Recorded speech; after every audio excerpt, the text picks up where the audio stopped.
কোরআনের হালাল বিষয়গুলো আমরা এখন মানতে পারবো না, কারণ কোরআন কায়েম নেই।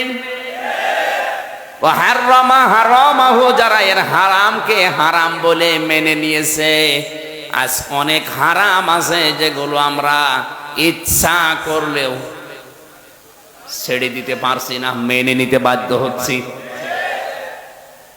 আজ হাজার হাজার অফিসার ঘুষ খায়, এদেরকে যদি বলা হয় কি বলে আমার কিছু করার নেই, ওপরের নির্দেশ। এই যে আমার এই গাড়িটাই মনে করেন এর কাগজপত্র, রোড পারমিট সব ঠিক আছে, ওকে, এই সিরাজগঞ্জ থেকে কুষ্টিয়া পর্যন্ত যেতে কমপক্ষে 3 থেকে 4 জায়গায় আল্লাহর ওলিরা ধরবে। হুজুর দোয়া চাই, আমি যদি বলি কই আমি তো দোয়া করে আসলাম, না, যে দোয়া নিয়ে এসেছেন ওই দোয়া দিয়ে যান। শেষে বাড়ি পর্যন্ত যেতে যদি আমি 1000 করেও দোয়া দিতে দিতে যাই, আমার 4000 যাবে। টোল আছে, রাস্তায় আছে খরচ, ড্রাইভারের খরচ, তেলের খরচ। বলেন, এখন ওদের যদি জিজ্ঞাসা করা হয় এটা কি জোর করে নিচ্ছেন, জায়েজ হবে? ফতোয়া উল্টো করে দেবে, বলে হুজুর হাদিয়া দেওয়াও জায়েজ, নাও জায়েজ, এটা কি হাদিয়া হচ্ছে?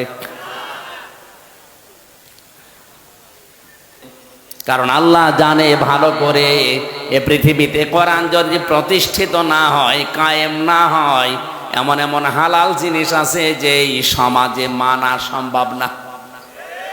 এ দেশে অনেক হালাল কাজ আছে আপনি ইচ্ছা করলেও মানতে পারবেন না। মেয়েকে বিয়ে দেওয়ার সরকারি যে নিয়ম আছে 18 বছর, আর ছেলের কত, এ বয়সের আগে যদি আপনি বিয়ে দেন নিশ্চিত আপনি, কথা বলেন না কেন?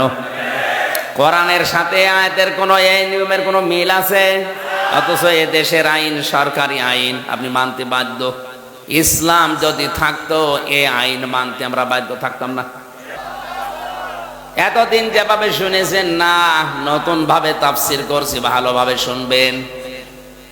আল্লাহ পাক বলেন তিনি সে আল্লাহ যিনি তার রাসূলকে সত্য দিন সহকারে দুনিয়ায় পাঠিয়েছেন শুধু খেলা করার জন্য। বলেন,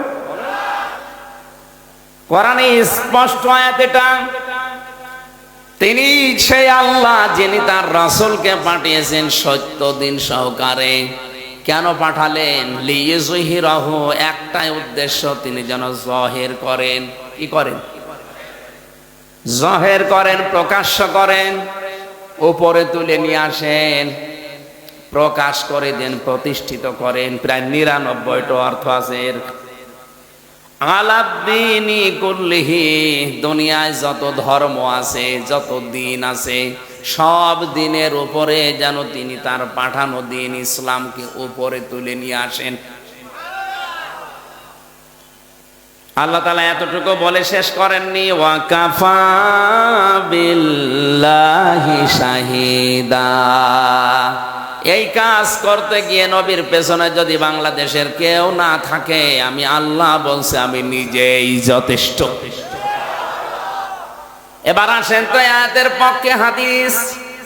মান করাল কোরআনা ফাস্তাযহারাহু ফাহাল্লা হালালাহু ওয়া হাররামা হারামাহু আদখালাহুল্লাহুল জান্নাহ ওয়া শাফাআহু ফি আশারাতিন মিন আহলি বাইতিহি কুল্লুহুম ক্বাদ ওয়াজাবাত লাহুন নার। তিরমিজি শরীফের হাদিস। নবীজি বলেন, যে ব্যক্তি কোরআন পড়ে আরে কোরআনকে ইজহার করার চেষ্টা করে, মান করাল কোরআনা ফাস্তাযহারাহু, ওই যে কোরআনে লিইয়ুযহিরাহু, এখানে ফাস্তাযহারাহু শব্দের মাদ্দা কিন্তু একই। তাহলে ইজহার শব্দের অর্থ বললাম প্রকাশ করা, প্রচার করা, দাঁড় করানো, প্রতিষ্ঠিত করা।